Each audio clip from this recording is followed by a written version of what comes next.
하나님께 자신을 드린다면 우리는 어디까지 내려놓을 수 있을까요? 민수기 6장의 나시린은 포도주뿐 아니라 포도 한 알도 먹지 않았습니다. 머리를 자르지 않았고 심지어 가족이 죽었을 때에도 시체를 가까이 하지 않았습니다. 왜 하나님께서는 자원하여 자신을 드린 사람에게 이토록 철저한 구별을 요구하셨을까요? 그런데 더욱 놀라운 것은 이 엄격한 나시린 규례의 마지막에 우리가 잘 아는 축복이 이어진다는 사실입니다. 여호와는 내게 복을 주시고 너를 지키시기를 원하며. 자신을 드리는 인간의 헌신과 얼굴을 비추어 복을 주시는 하나님의 은혜는 어떤 관계가 있을까요? 민수기 6장은 우리에게 말합니다. 우리는 자신을 하나님께 드리지만 우리를 받아주시고 지키시며 복을 주시는 분은 오직 하나님이십니다. 그리고 그 통로가 되고 얼굴을 대신하는 자들이 있다는 사실입니다. 민수기 5장에서는 공동체가 무너지지 않도록 죄와 부정과 불신을 제거하게 하셨습니다. 부정한 사람을 진 밖으로 내보내고 이웃에게 피해를 끼친 사람은 손해를 배상하게 하셨습니다. 부부 사이에 의심이 생겼을 때에는 그 문제를 하나님 앞으로 가져가게 하셨습니다. 민수기 5장이 공동체가 지켜야 할 거룩함의 최저선을 보여준다면 민수기 6장은 더 적극적인 길을 보여줍니다. 어디까지 해야 죄가 아닌가에 머물지 않고 어떻게 하면 나 자신을 하나님께 드릴 수 있는가를 묻는 것입니다. 2절입니다. 남자나 여자가 특별한 서원 곧 나시린의 서원을 하고 자기 몸을 구별하여 여호와께 드리려고 하면. 나시린은 구별된 사람, 하나님께 봉헌된 사람이라는 뜻입니다. 나시린이 되는 것은 강요된 의무가 아니라 자원하여 하는 서원이었습니다. 또한 레위 지파만 할 수 있는 것도 아니었습니다. 어느 지파에 속했든 남자든 여자든 하나님께 자신을 드릴 수 있었습니다. 나시린에게 제사장이나 레위인처럼 정해진 성막 직무가 주어진 것도 아닙니다. 그의 사명은 하나님께 속한 사람답게 거룩하게 사는 것 그 자체였습니다. 한 사람의 구별된 삶은 공동체 전체를 깨웁니다. 사람이 하나님께 저렇게까지 자신을 드릴 수 있구나. 헌신된 한 사람의 존재가 공동체에 더 높은 거룩함의 기준을 세우는 것입니다. 하나님께서는 나시린에게 3가지 규례를 주셨습니다. 포도나무에서 난 것을 먹지 말라. 머리털을 자르지 말라. 시체를 가까이 하지 말라. 먼저 나시린은 포도주와 독주뿐 아니라 포도즙과 생포도와 건포도, 심지어 포도씨와 껍질까지도 먹지 말아야 했습니다. 포도 자체가 악하다는 뜻은 아닙니다. 성경에서 포도주는 기쁨을 상징하기도 하며 서원 기간이 끝나면 다시 마실 수 있었습니다. 그러므로 이 규례는 하나님께 집중하기 위해 정상적으로 누릴 수 있는 즐거움까지 자발적으로 내려놓는 절제를 의미합니다. 하나님께 자신을 드린다고 하면서 자신의 쾌락과 만족은 조금도 포기하지 않으려 한다면 온전한 헌신이라 하기 어렵습니다. 오늘날 모든 그리스도인이 포도를 먹지 않아야 한다는 뜻은 아닙니다. 그러나 우리는 물어야 합니다. 무엇이 내 마음을 지배하고 있습니까? 돈과 오락, 명예와 편안함이 하나님보다 더 큰 자리를 차지하고 있지는 않습니까? 중요한 것은 무엇을 먹지 않았느냐가 아니라 누구에게 마음을 드렸느냐입니다. 2번째로 나시린은 머리털을 자르지 않았습니다. 7절은 머리털을 가리켜 자기의 몸을 구별하여 하나님께 드리는 표라고 말씀합니다. 머리털은 그가 하나님께 드린 사람이라는 사실을 눈에 나타나게 보여주는 표지였습니다. 사람들은 그의 모습을 보고 그에게 포도주를 권하지 않고 부정한 일에서 멀리하도록 도울 수 있었습니다. 나시린의 서원은 개인적인 결단이었지만 개인주의적인 신앙은 아니었습니다. 하나님께 속했다는 사실은 마음속 결심에만 머물지 않고 말과 선택과 생활 방식을 통해서 드러나야 합니다. 3번째로 나시린은 시체를 가까이 하지 말아야 했습니다. 구약의 정결규례에서 시체는 죽음과 부정을 상징합니다. 이것은 가족을 사랑하지 말라는 뜻이 아니라 하나님께 드려진 사람은 죄와 죽음의 영역으로부터 철저히 구별되어야 한다는 뜻입니다. 오늘날 그리스도인이 장례를 피해야 한다는 말씀이 아닙니다. 우리는 슬퍼하는 사람들과 함께 울어야 합니다. 그러나 죄를 직접 범하지 않는 데서 그치지 않고 죄로 끌고 가는 유혹과 환경까지 경계해야 합니다. 나시린의 서원은 자원해서 하는 것이었습니다. 그러나 한 번 하나님께 서원했다면 그 약속을 가볍게 여길 수 없었습니다. 9절부터는 나시린의 곁에서 누군가 갑자기 죽는 상황이 나옵니다. 나시린이 잘못한 것도 아니고 고의로 시체를 만진 것도 아닙니다. 그런데도 시체로 인한 부정 때문에 그의 구별된 상태는 중단되었습니다. 그는 정결하게 된 뒤 머리를 밀고 속죄제와 번제와 속건제를 드려야 했습니다. 그리고 서원의 기간을 처음부터 다시 시작해야 했습니다. 12절입니다. 지나간 기간은 무효니라. 사람의 입장에서는 억울하게 느껴질 수 있습니다. 그러나 거룩함의 기준은 사람의 감정이나 의도가 아니라 하나님께 있습니다. 이 규례는 인간의 진실한 결심만으로는 하나님의 거룩함에 이를 수 없다는 사실을 보여줍니다. 우리의 헌신은 언제나 속죄의 은혜를 필요로 합니다. 그러나 지나간 기간이 무효가 되었다고 해서 하나님께서 그 사람을 영원히 버리신 것은 아닙니다. 정결하게 된 뒤 다시 시작할 길을 열어주셨습니다. 여기에는 두 가지 진리가 함께 있습니다. 하나님께 드린 약속은 가볍지 않습니다. 그러나 실패한 사람에게도 다시 시작할 은혜가 있습니다. 은혜는 실패를 아무 일도 아닌 것처럼 넘기는 것이 아닙니다. 죄를 인정하고 속죄의 은혜를 입고 새롭게 출발하게 하는 것입니다. 그리스도인의 삶도 마찬가지입니다. 우리는 그동안 잘한 것을 내세워 죄를 가볍게 여길 수 없습니다. 그러나 한 번 넘어졌다고 모든 헌신을 포기해서도 안 됩니다. 예수 그리스도의 보혈을 의지하여 회개하고 다시 시작해야 합니다. 거룩한 삶은 한 번도 넘어지지 않는 그러한 삶을 뜻하지만은 않습니다. 넘어질 때마다 하나님의 은혜로 다시 일어나 자신을 새롭게 드리는 삶입니다. 저는 제가 섬기는 공동체를 대표하여 제 삶을 하나님께 드려야 하는 사람입니다. 그러나 제 삶이 온전히 하나님께 합당하기에는 턱없이 부족하다는 것도 알고 있습니다. 그래서 먼 미래의 모든 날을 완전하게 드리겠다고 장담하기보다 하루씩, 날마다 하루씩 하나님께 드리려고 합니다. 아침마다 이렇게 기도합니다. 예수 그리스도의 보혈로 저를 새롭게 하시고 오늘 하루를 받아주시옵소서. 제가 헛된 일을 행하지 않고 오직 하나님을 위하여 오늘 하루를 드리겠습니다. 하루를 드리는 일이 매일 이어지면 결국 한 인생을 드리는 일이 됩니다. 여러분도 그렇게 시도해 보기를 권합니다. 주님, 오늘 하루 저를 받아주십시오. 제 말과 생각과 행동을 주님을 위해 사용하여 주십시오. 우리에게는 각자의 가족과 공동체가 있습니다. 그러므로 먼저 우리 자신을 하나님께 드려야 합니다. 13절부터는 나시린이 서원 기간을 마쳤을 때 드려야 할 제사가 나옵니다. 그는 속죄제와 번제와 화목제, 소제와 전제를 드려야 했습니다. 주목할 것은 서원 기간을 잘 마친 사람도 속죄제를 드렸다는 사실입니다. 인간의 가장 좋은 헌신에도 알게 모르게 부족함이 있기 때문입니다. 우리는 하나님께 이렇게 말할 수 없습니다. 나는 이만큼 하나님을 위해 살았으니 하나님께서 나를 받아주셔야 합니다.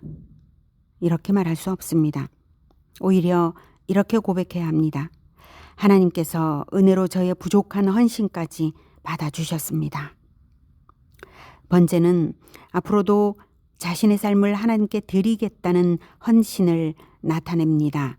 화목제는 하나님과 화목과 교제를, 소제와 전제는 감사와 정성을 나타냅니다. 나시린의 목적은 금욕 자체가 아니었습니다. 속죄의 은혜를 입고 하나님과 더 깊이 교제하는 삶으로 들어가는 것이었습니다. 나시린은 회막문에서 그동안 길렀던 머리털을 밀어 화목제물 아래에 불에 두었습니다.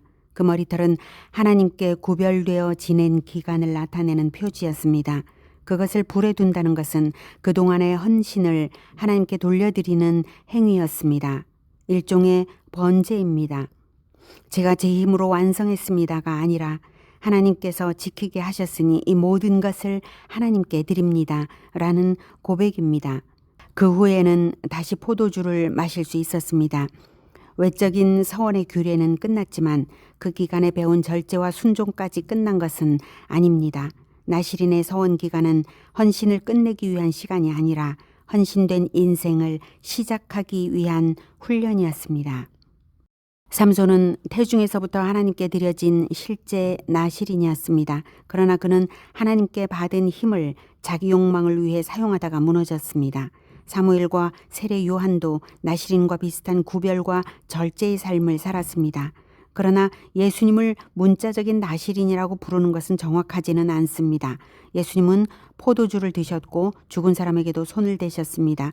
나사렛 사람과 나실인은 서로 다른 말입니다. 그럼에도 나실인 제도가 보여주는 가장 깊은 의미, 곧 자신을 온전히 하나님께 드리는 삶이야말로 예수 그리스도 안에서 완전하게 성취되었습니다.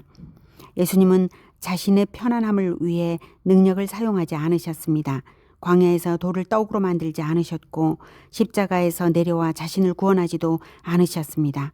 오직 아버지의 뜻을 이루기 위해 자신의 몸과 생명을 들이셨습니다. 나실인은 시체를 가까이 하지 않음으로써 정결을 지켜야 했습니다. 그러나 예수님은 죽은 사람에게 손을 대셔도 부정해지지 않으셨습니다. 오히려 예수님의 생명이 죽은 사람에게 흘러갔습니다. 나인성 과부의 죽은 아들의 관에 손을 대셨을 때 그가 살아났고 야이로의 딸의 손을 잡으셨을 때 그 소녀가 일어났습니다.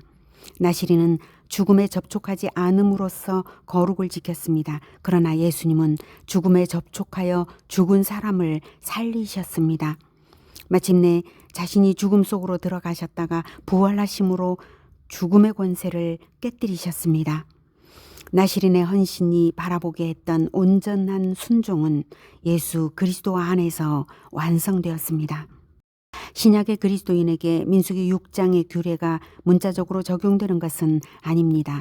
포도를 먹지 않고 머리를 기른다고 거룩해지는 것은 아닙니다. 그러나 나실인처럼 자원하여 자신을 하나님께 드리라는 부르심은 오늘날에도 이어집니다. 로마서 12장 1절입니다. 너희 몸을 하나님이 기뻐하시는 거룩한 산 제물로 드리라. 우리의 몸과 시간과 물질과 재능은 우리만의 것이 아닙니다. 그리스도의 피로 값을 치르고 사신 것이므로 하나님의 영광을 위해 사용해야 합니다. 우리와 만나는 사람이 우리의 말로 인해 낙심하는 것이 아니라 살아나야 합니다.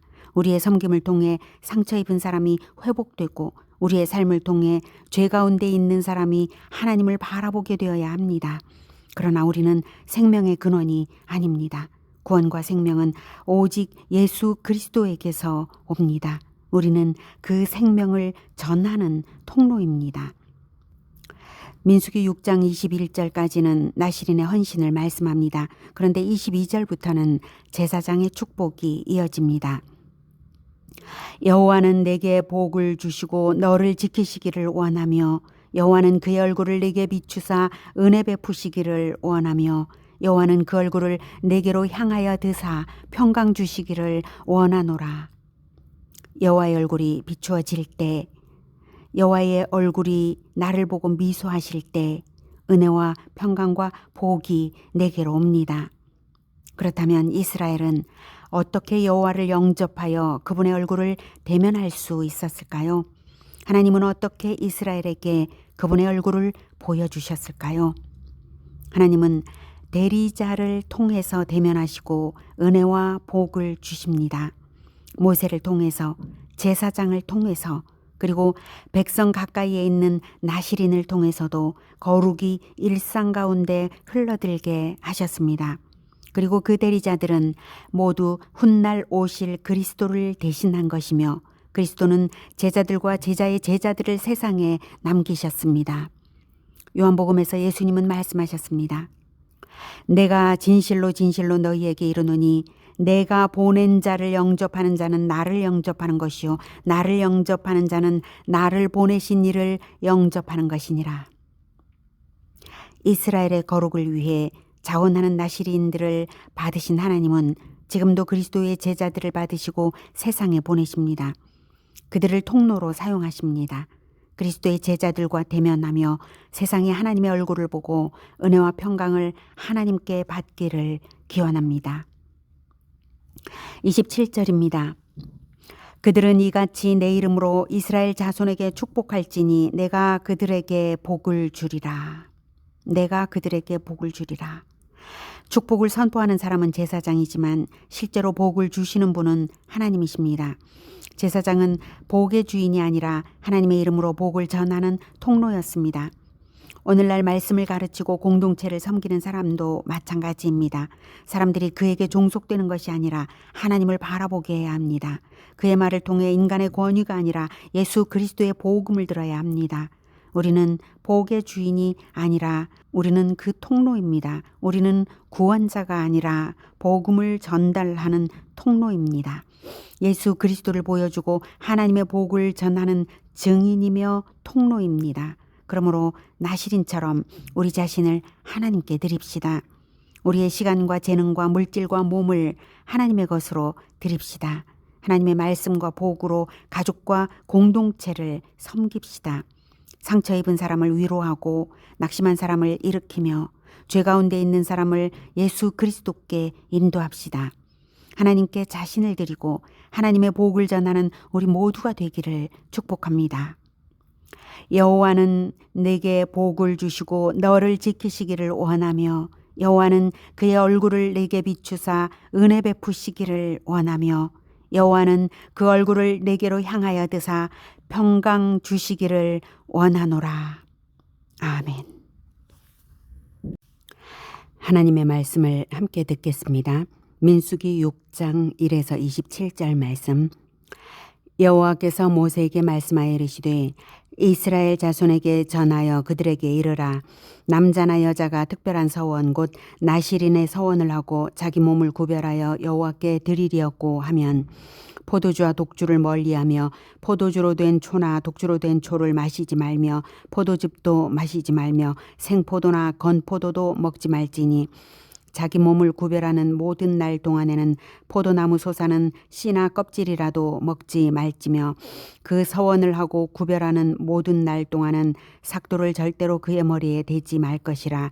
자기 몸을 구별하여 여호와께 드리는 날이 차기까지 그는 거룩한즉 그의 머리털을 길게 자라게 할 것이며 자기의 몸을 구별하여 여호와께 드리는 모든 날 동안은 시체를 가까이 하지 말 것이요 그의 부모 형제 자매가 죽은 때라도 그로 말미암아 몸을 더럽히지 말 것이니 이는 자기의 몸을 구별하여 하나님께 드리는 표가 그의 머리에 있음이라. 자기의 몸을 구별하는 모든 날 동안 그는 여호와께 거룩한 자니라. 누가 갑자기 그 곁에서 죽어서 스스로 구별한 자의 머리를 더럽히면 그의 몸을 정결하게 하는 날에 머리를 밀 것이니 곧 7째 날에 밀 것이며 8째 날에 산비둘기 2마리나 집비둘기 새끼 2마리를 가지고 회막문에 와서 제사장에게 줄 것이요 제사장은 그 하나를 속죄제물로 하나를 번제물로 드려서 그의 시체로 말미암아 얻은 죄를 속하고 또 그는 그날에 그의 머리를 성결하게 할 것이며 자기 몸을 구별하여 여호와께 드릴 날을 새로 정하고 1년 된 순양을 가져다가 속건 제물로 드릴지니라. 자기의 몸을 구별한 때에 그의 몸을 더럽혔은즉 지나간 기간은 무효니라.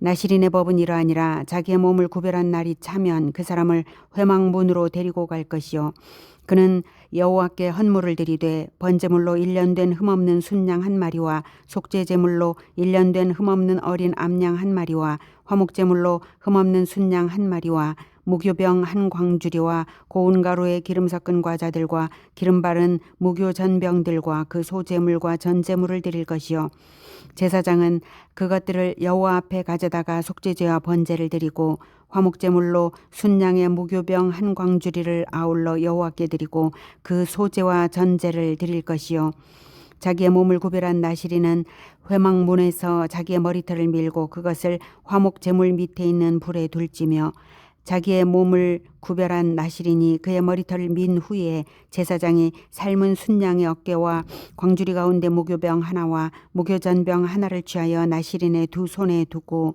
여호와 앞에 요제로 흔들 것이며 그것과 흔든 가슴과 받들어 올린 넓적다리는 성물이라 다 제사장에게 돌릴 것이니라. 그 후에는 나실인이 포도주를 마실 수 있느니라. 이는 곧 서원한 나실인이 자기의 몸을 구별한 일로 말미암아 여호와께 헌물을 드림과 행할 법이며 이외에도 힘이 미치는 대로 하려니와 그가 서원한 대로 자기의 몸을 구별하는 법을 따라 할 것이니라. 여호와께서 모세에게 말씀하여 이르시되 아론과 그의 아들들에게 말하여 이르기를 너희는 이스라엘 자손을 위하여 이렇게 축복하여 이르되 여호와는 내게 복을 주시고 너를 지키시기를 원하며 여호와는 그의 얼굴을 내게 비추사 은혜 베푸시기를 원하며 여호와는 그 얼굴을 내게로 향하여 드사 평강 주시기를 원하노라 할지니라 하라. 그들은 이같이 내 이름으로 이스라엘 자손에게 축복할지니 내가 그들에게 복을 주리라.